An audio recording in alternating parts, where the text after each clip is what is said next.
首先，老师先跟大家去讲啊，接下来我跟助理所有示范的严守拱拳的动作，包括它的发力，包括它的格斗击击方法，都是2个人的配合玩耍一种尽力的小游戏，不是教大家如何去打架，明白了没有？来看老师啊，来，严守拱拳不至于吓死啊，同学们，你看啊，严守拱拳的本来的攻防含义是啥意思呢？这边，然后不打啊！看啊，同学们，你看动作啊，两手到这儿以后，先近身，来，把你的双手合在身前啊，它就像是一种什么呢？两手向两侧，把对方的手给它扒开，扒开之后，顺着腋下，左手去合后背，右手向前冲拳，形成一个两手的对拉。来看外侧啊，看这个方向。看啊，同学们，严守拱拳的攻防含义是啥？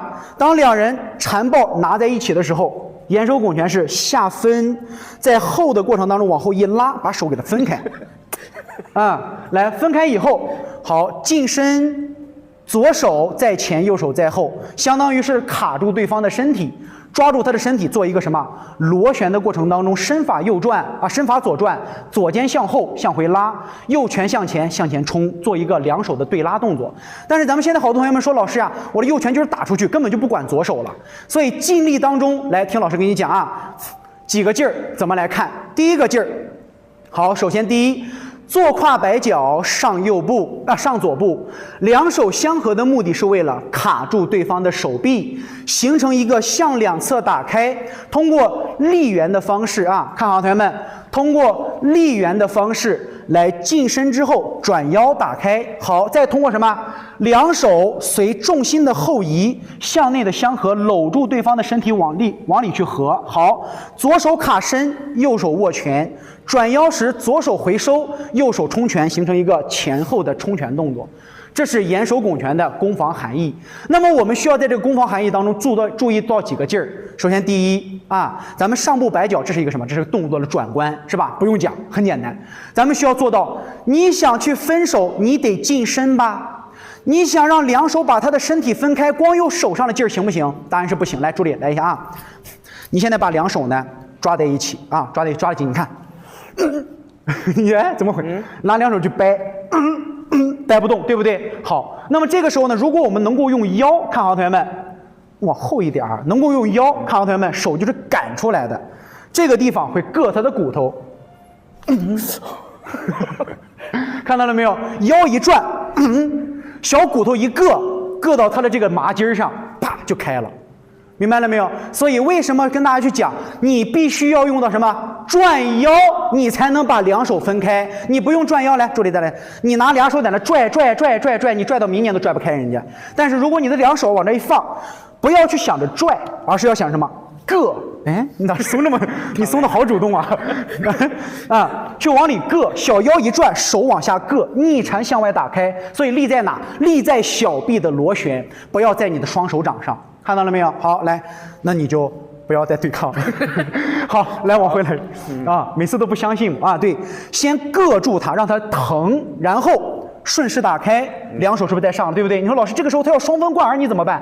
他双风贯什么？过来，他都灌不住了，知道吧？你小手往上一扒，他就过来。对，信自己相信自己，咱就是在表演呀，我没有说我在教大家实战呀。我现在跟大家说的，来，同学们再重申一遍，总有那些缺心眼跟傻子来到老师的直播间里边，像癞蛤蟆吹牛逼、不知眉眼高低的那个样。咱现在讲解的是啥？是动作尽力的外形的攻防含义。为了让大家在练拳的过程当中去进行尽力的转换，感受身体尽力的蓄发过程，从来没有教过大家去打架。如果真的要去打架，我为什么不去教你练搏击？啊，对不对？为什么不教你练搏击？砰砰砰，三个直拳一个勾拳，就这个拳速打你打得跟儿子一样，是不是？所以说我们在练功的过程当中，咱们为的是啥？来，同学们打上俩字健康。来，打这两个字健康。咱们教攻防含义的目的是为了让大家知道，意念放在哪个地方就会有气感。有了气感以后，你的小经小络就会通车，小经小络通车，你的手掌指尖就会红润，就会气血充盈，就会身体健朗，就会长命百岁。要找到你身体的气血运行的方式，而不是教你打架。同学们，真能打架的时候，老师也能打，带上拳套，小裤衩一穿，哎，往这一蹦，来嘛，都抽死你了啊！你要说打中国胶也行，中国胶也可以，怎么去打都是可以。但是我们现在教的攻防仪是啥？两人配合，让大家找到尽力的位置、地方、细节，让大家更好的去练好拳，找到体感。明白了没有，同学们？啊，小傻鸡，听懂了吗？我们现在当然在表演呀，难不成我还真能打我的助理一顿？开我什么国际玩笑？我还舍不得呢。你过来当我的这个靶子，我舍得打，他我舍不得打，对不对？打坏了谁管我？好，同学们来过来，所以同学们，你看老师的动作啊，来放到这之后，第一个部分啊，两手往下硌的过程当中，手臂的螺旋，小手一硌它的这个经络。两手一螺旋开，好，你说老师双分贯耳怎么办？那你再移重心呀，先左移重心，两手画圆打开，这不打开了？来，往后走路，来，波波老师，不就合住它了吗？是不是？好，合住它以后，再去重心移动转腰，这不就眼手拱拳出来？啥叫眼手拱拳？看啊，同学们啊，把它合到这儿以后，是不是藏住了？手藏在这里，左手回拉，右手冲拳转腰。形成了一个向前击打的方式，所以这就是眼手拱拳的所有劲力。那么大家想一想，你想把眼手拱拳的力发出来，它得靠谁为主宰？来，打在公屏一个字儿，它得靠谁为主宰？打在公屏啊，同学们，它得靠谁为主宰？来晚的同学们都懵了，对，腰是不是？腿给我绊倒，好的啊。就是咱们都是什么？那就是那个叫啥？就是《天龙八部》里面有一个什么语嫣，王语嫣啊，都是嘴上一扬指，就是只会打上一个嘴炮，下一下兵棋，但实际上的攻防一点都没有，知道吧？来，同学们啊，正常啊，因为大部分的同学们啊都是老师白开水，所以大部分很多同学说老师呀，对方都一动不动的，对呀，百事可乐说的很对，不是一动不动的等着我们出招啊！你看啊，同学们，咱们先把发力说清楚，然后再给你说冲拳往哪个方向去冲，好不好？都知道是腰胯，是不是？所以当我们蓄好力之后，右手立掌，左手立掌，右手握拳，是不是？所以同学们，你看老师的身体啊，当我们近身的过程里面，来，老师来问大家，两个手是怎么样子的啊？为什么你发力会让自己的膝盖不舒服？因为在这个过程当中，你蓄力并没有结束，大家是断劲儿了。啥叫断劲儿？看老师啊，我问你个问题啊，就像刚才乐乐说的那句话一样，难道他都会站到这儿让你不动，让你打他吗？所以老师来问大家，当你的转腰螺旋、转腰相合、蓄力下沉的时候，你会不会在这儿停一下？你现在练习的眼手拱拳是不是到这儿以后停了一下不动，然后准备好小手空心拳？好，然后再去蹬腿发力，你说你是不是就断劲儿了？所以如果我们在发力的过程当中，你将重心的当走后弧连起来，你会发现真正的蓄力不在右胯放松的位置，而在哪里？看好，而在这儿。看老师的身体，看到了没有？真正的蓄力到底在哪一个位置？擦亮眼睛，好好看。真正的蓄力在哪儿？在重心转换，对不对？看同学们啊，好，螺旋蓄力，你往这一停，你觉得蓄力蓄在这儿，那你就大错特错了。真正的蓄力在哪里？我身体像不像一个弹弓？是不是靠重心转换？将重心在左移的时候，左手往前送，右手往后拉，像拉一个弹弓一样，先拉出来，然后咚再转腰去发力。一定要记住，我们的太极拳它是一个非常符合物理学的一件事情。所以我们想一想，当你在这断劲儿了，在你发力的过程当中，蹬膝盖、拧膝盖、跪膝，一扇，你的力其实没有发出来，都在哪里？都定在了你的膝盖上，定在了你的身上。所以为什么总说你发几次力以后这儿不舒服了，这儿不舒服了？因为你的力不在拳头上，而是在山西的过程当中形成什么？看到了没有？都在身上，哪怕不发力，老师也能抖。看，那这个时候是不是抖都在身上了？看明白了没有，同学们？为什么你发力难受？听懂了啥意思了没有？不要把力停在你的身上，让你的身体去通过抖来作为一个核心。其实真正的弹抖，它是在你的手臂上，手臂的筋骨在这一瞬间产生了一个延长。同学们来听声音啊，老师现在憋着气，来助理把声音关掉。你们不是说练拳有筋骨齐鸣吗？我让你听听什么叫做筋骨齐鸣。来，我憋住气，把对面的声音也关掉。对面有没有声音了吧？对面的音乐也关掉啊！听老师的声音啊！我闭住气，听我的筋骨声。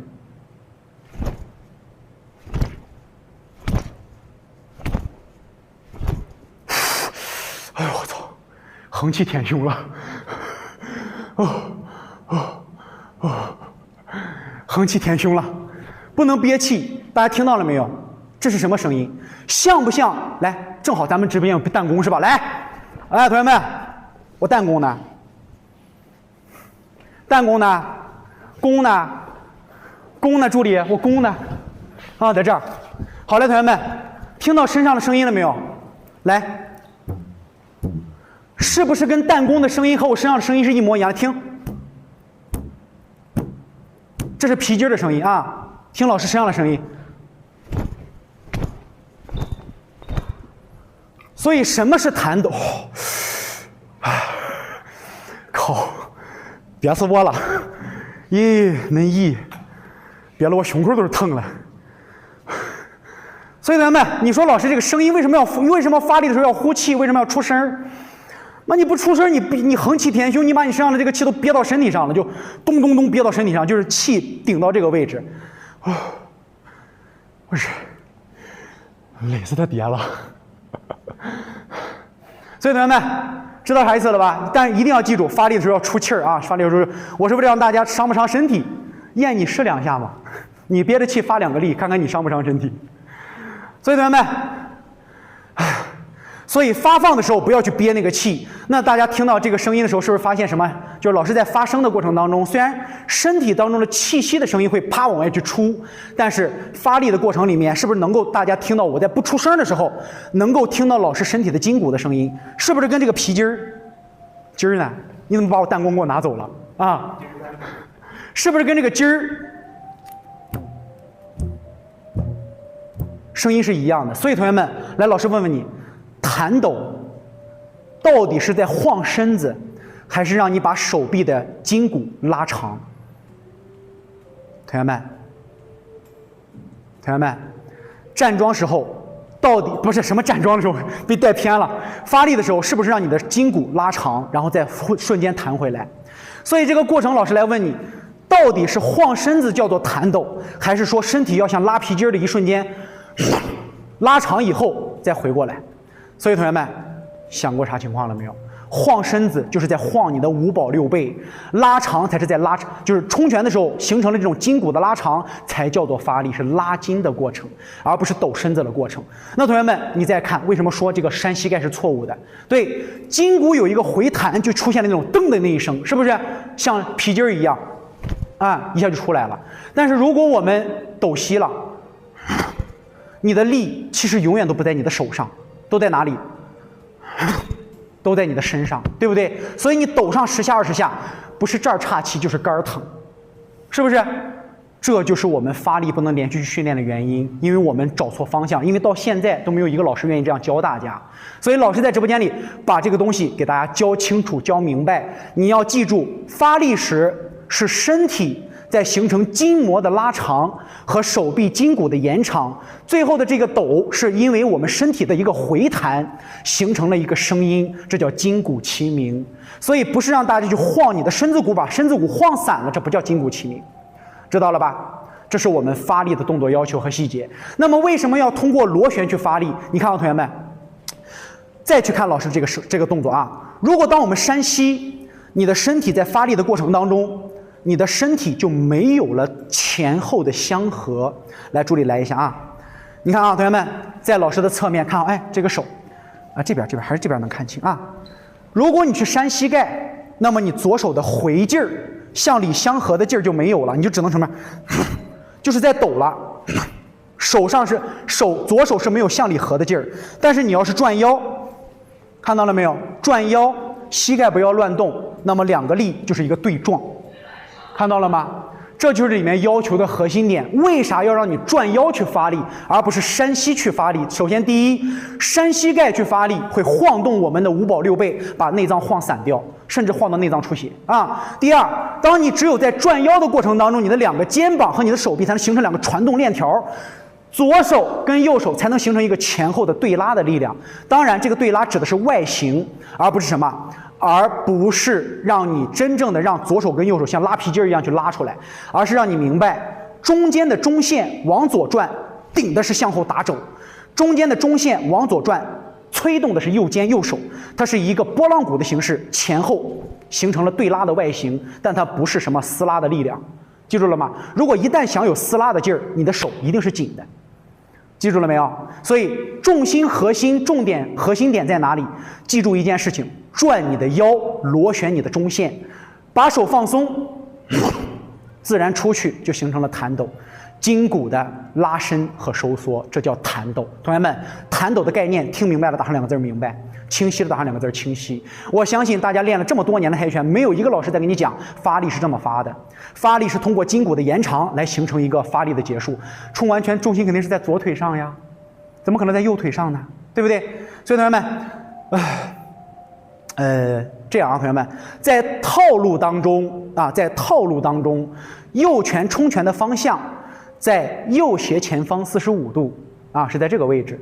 如果说同学们，你说老师，那我真的把延手拱拳当做生活当中去练，你随意了，在这儿也可以，在这儿也可以，在哪都可以，在哪都可以啊，想怎么发怎么发，无需要非得朝向于右斜前方45度。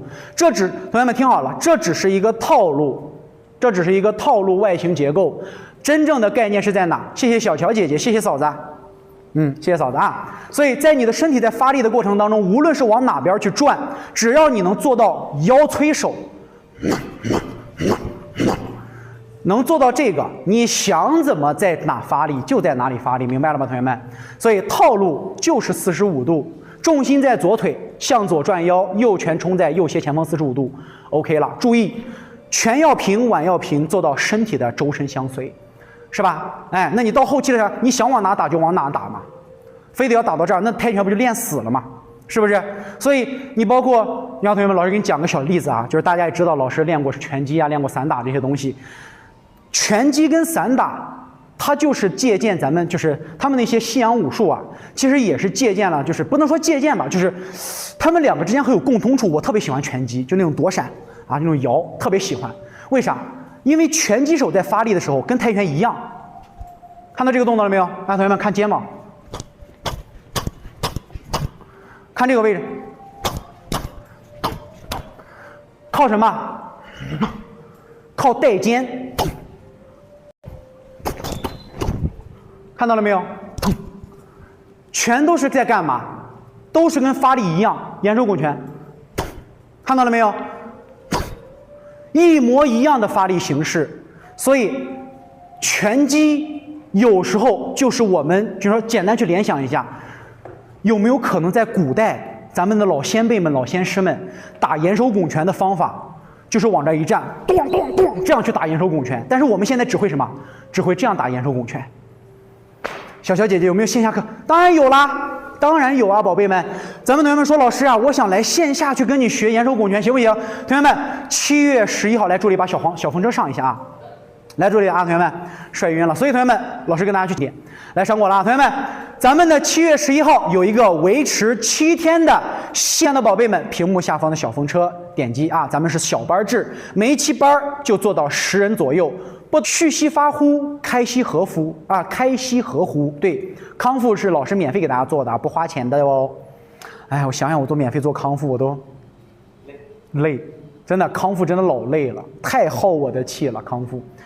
哎呀，1175宝贝，咱直播间原来有出过车祸的，来线下那膝关节走路都是一个弯一个直，他走的时候是这样走的，走的时候是直着走的。他走之前，我带他爬了一趟云台山，爬得比我都快。那个姐姐是山西的，给他一弄好他的腿以后，呀，放啊，好，复位了，这叫髌骨复位。来，再来一次啊，走，好，髌骨复位了。你想正哪？你说吧。想正哪？啊，宝贝们想正哪？翻译把司令的看。宝贝，大家是不是对于康复学有点误解呀？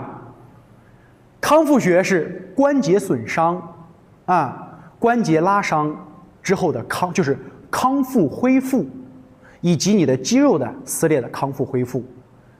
可以，这个可以。但是如果同学们你听好啊，听好，你有什么骨刺啦、增生啦，什么已经是换半月板啦，这些事儿，你请个天王老子他都给你康复不了，知道吧？因为康复学是通过科学的方法，用尽不同的手段，来通过同学们的一个身体的运动，来去将你的身体恢复到90%的，就是提升你恢复的几率到90%或90%以上。人只要受伤了，同学们，你听好老师的一句话：为什么老师说千万不要去受伤？人一旦受伤，你想恢复到完好如初，基本上的几率为0。记住了没有？因为老师是一个康复师和大肠腔管理师，我们对于康复这一类的细节特别了解。大家想一想，你年轻时不经意的受伤，是不是在你老了以后都成了你的病灶？你说老师啊，都成了你的病灶。永菊姐姐怎么复？屏幕下方留下您的联系方式，老师的助理和老师会给您打电话，会跟您联系，然后您来跟老师唠，好不好？肌肉拉伤、骨骼变形啊、突出、膨劳损都可以去解决。但是你听好了，同学们，如果你有了什么，已经有什么关节的异生长，就是咱们说了变异，就是啥叫变异？畸形啦。已经长成那个样子了，天王老子来了都不行，听明白了没有，同学们？就是在你原有的这个小关小节上、小肌肉上，能够帮你通过运动和咔这样的方式来给你复位，但是这个可以啊，豆苗这个可以啊，但是如果你已经变形了，这个东西呀，你只能去锯，明白了吗，同学们？所以呢，大家要记住啊，大家要记住，没有问题，永菊尽管来，欢迎光临啊！好，同学们，来，不跟大家去唠这个东西了，大家越唠奇怪了，开问诊了，怎么回事呢？不对啊，五哥，通过运动是可以缓解，但是完全让它好不可以。豆苗可以啊，豆苗可以啊，前方来啊，姐姐是你啊，上到99，下到刚会走，只要不尿裤，能听懂普通话都能来。还有啥问题？来，坐胯摆脚，同学们，呼气结束。上一式的前脑部是不是呼气？来，坐胯摆脚，上部吸气，螺旋提膝，还记得吧，同学们？想要提好腿，依靠什么？依靠螺旋，二靠呼吸。吸气时做到逆腹式呼吸，小腹的内收，带动左膝慢慢上提，带动左手缓缓相合啊。好，来二，呼气开步。进行一个左脚的踏地，丹田的放松下沉，小腹的向外鼓胀，让你的身体形成一个什么？形成一个膨出啊，外膨。好，来转腰，吸气，蓄力打开。为什么？吸气的过程当中，逆腹式呼吸，小腹是内收的，胸腔是打开的，对不对？所以利用到什么？呼吸时的胸背开合，吸气，清气上升，胸背有打开了，两手背顺势的催出去。好，吸上去，好，呼气。两手螺旋，气沉丹田。所以同学们，为什么说不要断劲儿？因为在呼气的过程当中，从这儿呼气，直接一口气把拳打出来。我们为什么断劲儿？吸气，呼气，再吸气，再呼气，是不是呼吸的连接性断了？对不对，同学们？所以为什么说这个动作是一个劲儿？吸气，呼气，直接从移重心到转腰发力皆为呼气，不要到这儿定一下把劲儿断到这儿，然后再回一口吸气，再去蹬腿呼气发力，力就断了，知道了吗，同学们？好，那这里老师赶紧讲呼吸的核心点啊。老师来问大家，当你臀胯后坐的时候，在你向左移动重心的过程里面，咱们的移重心是通过前脚掌蹬地，还是通过后脚跟蹬地？来，打在公屏上，打在公屏上，同学们，一个核心直接给你打通你的任督二脉。在移动重心的时候，是前脚掌蹬地能走出当走后弧，还是后脚跟蹬地能让你当走后弧？对，同学们，后脚跟当走后弧，是不是？所以同学们，你会发现啊，你看老师把脚啊，我哪怕把前脚掌翘起来，让脚后跟这一个地方挨住地，好，重心在左腿发力，我的膝盖都不动，我都能站得稳稳的。但是如果你脚后跟离开了地面，你就站不稳，看到了没有？你就站不稳。为什么？同学们听好了，什么叫做棚劲儿？什么叫做结构劲儿？小腿立木，它顶千斤呀！这还是你们自己给老师说的话。既然脚后跟上面是小腿，小腿上面是膝盖，膝盖上面是大腿，全部这腿上都是有结构力的一个地方，它是合在这儿。你永远都不会让你的腿失去根儿，但是如果你把脚掌上压在了什么，重心压在了前脚掌上，你的腿就是一个不生根的脚，不生根的腿，一发力一定会来回乱转。为啥？因为脚后跟上面是小腿，这是一个实，这是一个虚，明白了没有，同学们？没让你拿脚后跟去发力，同学们，你只要记住，移动重心时是脚后跟内侧在生根就行了。明白了没有？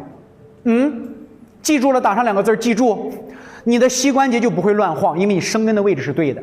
那接下来老师最后一句话，不是老问吗？老师，那冲拳发力是呼气，我记住了，你的声是从哪来的呀？你怎么发出这种哼的声音？同学们，太极拳里面讲究2口气，叫做哼哈2气。其实这2口气是咱们的老师在隐瞒咱们的一个小技巧。它是3声啊，它是3声，因为太极拳分向上的力、向中间前的力、向下的力。大家呢可以去感受一下，我们说3个字儿，哼、哈和嘿。你把这3个字说出来，看看你的声音是不是在说哼的时候往前去走。你现在想想，你说哈的时候是不是声音在往上走？说嘿的时候是不是力量在往下走？同学们，3声决定你发力的方向，啊，可以山野宝贝，可以不发力啊，有点意识就行了。对，可以的，可以的。就是大家练拳呢，我从来不去强调让大家去怎么说，你必须要去发力或者怎么样，我只把我该讲到的东西讲到。至于大家想不想练什么东西，那跟我没有关系了，对不对？咱们说了，直播间老师只是做好一个老师的职责，教好大家是一个老师的本分，教对大家是老师的一个良心。但是至于你怎么去练，老师是管不着的啊，因为每一个班级里面有差生有优等生，怎么去练都靠自己的自觉性，师傅领进门，修行靠个人啊。所以同学们，我只是给你讲到，怎么练是大家的自己的问题啊，反正就是一个字儿练，你只要练就一定会有收获，你不练光听没有用啊，没有用。来，同学们，哼哈嘿这3个声音，看哼是平声，哈是上，我知道山野宝贝，我的意思就是说啥吧，就是说大家的练习呢，我也没有去针对你去说这个话，就是说咱们想怎么练就怎么练，因为我说的这个意思就是这个样，我讲到就行啊，咱做到问心无愧，因为我知道咱们直播间也知道老师什么样的一个人，对不对？啥都跟你们讲，啥都跟你们分享，甚至之前老师就有一段时间自己在做直播的时候，我的账号经常被封，为啥？同行针对嘛。而且你们看咱的同行一进这个直播间里边，先是说我教废话，然后再说我教的不行，再说我这不是一看就是同行嘛，对不对？我的讲课方式掀桌子。是吧？是掀桌子，就是你不讲，我都给你讲了，我都给你把桌子掀了，我把你那神奇的面纱给你公给你多戳冲洞，我让我的学生知道的东西比你这个老师还多。所以同学们就是这个意思啊。咱们太极拳其实是一个很科学的东西，它不神秘也不神奇，但是它必须科学，所以才能让我们去合理的运用，才能让我们去把身体养好，对吧？但是现在很多人反而去练拳的时候把身体练坏了，因为啥？因为你们练的东西不科学，它不符合人体。都是哼啊，或者说闭着嘴哼，或者张开嘴，都是发平声往上啊，同学们，比如上托掌啊，把这个力往上去送，啊，往下去，哎，哎，3个声音，哼，哈，嘿。然后这是咱们必须要学的3个声音，但是呢，来把哼哈嘿打在公屏上。但是呢，同学们，你在发力的过程当中，我也不建议大家非要去出这个声音。有的同学们发声不是用咱们的胸腔和腹腔发出的声音，你看，我的声音很闷，哎，都是在胸里边或者在咱们肚子里边，让里边去出声。大家呢都会用嗓子，哼，哈，嘿，你这样都把嗓子扯坏了，知道吧？所以呢，我也建议大家呢，就是你可以通过什么擤气的方式。什么叫擤气呢？擤大鼻涕会吧？擤气一样可以出现发力的弹抖。啊，这是擤气的声音。然后呢，这是口鼻同时出现的声音。听啊，同学们听。这是同时出现的声音，人家说这个声音叫做虎豹雷音，我觉得这不就是小猪哼哼吗？啊，没有什么特殊的声音啊。对，要么鼻子，要么整个你的气腔发出的这个声音是气息迅速的出来，摩擦你气腔的声音，所以就听见，所以就出现这种声音啊。人家说这个声音叫做虎豹雷音，但是我觉得这就是小猪哼哼的声音啊。所以同学们，声音如何去发，都是自己心里所想的啊。你想怎么去练就怎么去练，只要是通过正确科学的方法，把眼手拱拳发好力，做好动作，就 OK 了。同学们理解了打理解啊。